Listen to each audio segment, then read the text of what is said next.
నియోజకవర్గంలో ఇక్కడ అభివృద్ధి అనేది చాలా వరకు కుంటుపడి ఉంది. మెయిన్ ఇసుకనే లేదు కట్టుబడి వాళ్ళకి. ప్రజలు ఇక్కడికి వచ్చేతలకి విలేజ్ ఏరియాలో వచ్చేతలకి ఇసుక విపరీతంగా అమ్మేస్తున్నారు. ఇక్కడ మాకు గత ప్రభుత్వం టీడీపీ హయాంలో 1000 రూపాయల ట్రక్ వచ్చేది. మాకు కృష్ణానది 6 కిలోమీటర్ల డిస్టెన్స్. మాకు 1000 రూపాయలకి ట్రక్ వచ్చేది ఇక్కడికి. ఇప్పుడు అదే ట్రక్కు ఇసుక 5000, 6000. లారీ వచ్చేసరికి 10,000, 6-7 వేలకు వచ్చిన లారీ వాళ్ళ 40,000. సామాన్య రైతు అనేది ఇల్లు కట్టుకునే పరిస్థితి లేదు. సో అలాంటి మార్పులు చేస్తే ఇంకా బాగుంటుందని టీడీపీ వచ్చిన బాగుంటుంది. పైపెచ్చు మాకు ఇక్కడ ఏదైనా ఇండస్ట్రియల్ ఏరియా కానీ ఏదన్నా ఏర్పాటు చేస్తే బాగుంటుంది. మాకు అంతకుముందున్న ప్రభుత్వం బాగుందా, ఇప్పుడున్న అధికార ప్రభుత్వం పరిపాలన బాగుందా? అంతకుముందు ప్రభుత్వమే బాగుంది. ఎందుకని? ఎందుకంటే అప్పులు ఎక్కువ చేయలేదు చంద్రబాబు నాయుడు, కాస్త కొత్త ఉపయోగపడ్డాడు. బాగుంది. సరే, ఇప్పుడు మళ్ళీ తెలుగుదేశం ప్రభుత్వం వస్తే ఎలాంటి మార్పులు చేస్తే ఈ నియోజకవర్గంలో ఇంకా బాగుంటుందని?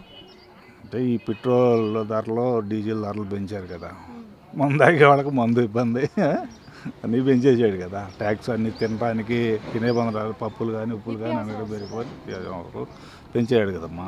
అవి తగ్గితే బాగుంటుంది. మీ నియోజకవర్గంలో ఎలాంటి సమస్యలు ఉన్నాయి? నీళ్ళమ్మ ప్రాబ్లం. అవును, మామూలుగా ఎత్తిపోతల పథకాలు పెట్టారు, అయితే 7 నలపల వాళ్ళు పొలాలన్నీ ఎండిపోయి ఆగమైంది. అంటే వాటర్ ప్రాబ్లం మెయినా? వాటర్ ఉండయి, కాకపోతే నడపలా స్క్రీన్లు. వాటర్ ఉన్నాయి, కృష్ణానదిలోంచి తోడిపోతారు, భూమిలోంచి వేసారు పైపులు. అవి నడపలా, ఈ సంవత్సరం ఆపేశారు. అవి నడుపుతారని మిరదాటలు వేసాం, బాగా దెబ్బతిన్నాం. వాటర్ ప్రాబ్లం అనేది క్లియర్ చేస్తే బాగుంటుందని. బాగానే ఉంటాం. ఇప్పుడు కొత్తగా తెలుగుదేశం ప్రభుత్వం తరఫున ఏంటంటే భాష్యం ప్రవీణ్ గారు నిలబడుతున్నారు కదా, ఆయనకు అవకాశం ఇస్తారా?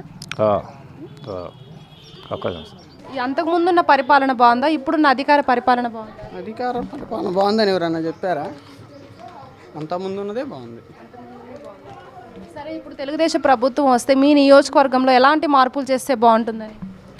మా నియోజకవర్గానికి కాకుండా రాష్ట్రాన్ని అభివృద్ధి కోరుకుంటున్నాం.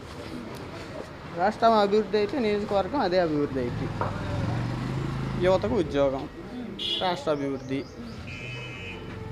గ్రాడ్యుయేషన్, చదువు. అందుకని తెలుగుదేశం ప్రభుత్వం వస్తే బాగుంటుంది.